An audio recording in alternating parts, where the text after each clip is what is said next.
Breaking news now, retired Army Brigadier General Donald Bullock has won the Republican nomination for U.S. Senate in New Hampshire.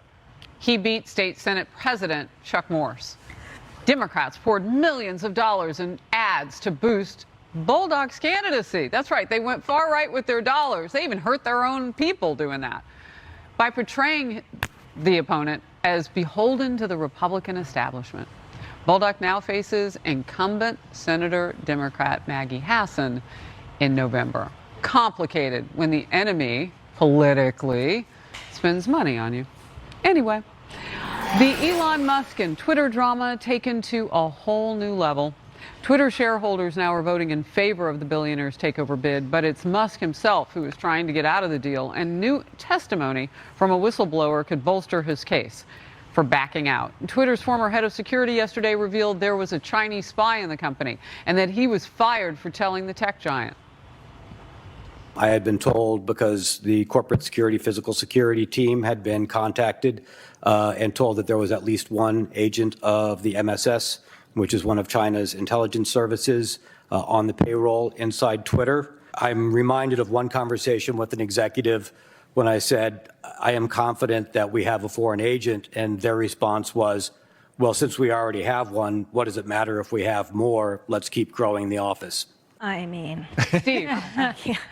Yeah, is that a problem? Come on. You know, this is the problem with having a private business that essentially operates as a utility. So many people use it, but they can do anything they want. If they want to have foreign agents on the payroll, they can do it. Unfortunately, we give them so much of our private data, and they've got our phone numbers, and they've got all this stuff, and they can do anything they want to with it. Essentially, Elon Musk, now that he made that gigantic offer, which I'm sure he's kicking himself over, he is exposed. Twitter is essentially a house of cards. We don't know how many people actually use it. We know it is influential, but the more they peel back the onion, the more it doesn't smell good. Oh. And it makes us cry. Yeah, exactly. Heather and Ellie. Yes, I agree with you. And here's the thing. So just legally speaking here, the hooks he has to get out of it are whether there's a material detrimental value reduction in the value, right? So all of these arguments he's making that we heard before as well, the amount of bots, et cetera, it's all to further the point, it is not worth anywhere near what I have offered. And legally, usually the standard is about 50% or below. So I think if you look at this as the security issue, it also goes toward the valuation, and that's what courts look at. Just a quick follow with you, Emily. What about inflation? I mean, everything is worth less now. You should be an attorney. I love that, right? That's a high compliment from Emily Campagno. You can argue that, but they would adjust that, and I think it isn't so much that it would reduce the actual numbers that they're talking about in court at this point. Okay, Laura. Well, I'm sure the shareholders would like to get the $44 billion out of Elon Musk, because it probably is worth around half of what he offered at this point. We know the stock's been going down, and they don't want to be clear and transparent with anything at Twitter, because their stock prices would probably plummet if they actually exposed the truth about what is going on behind the scenes. I think a lot of people would be very upset by what they found out.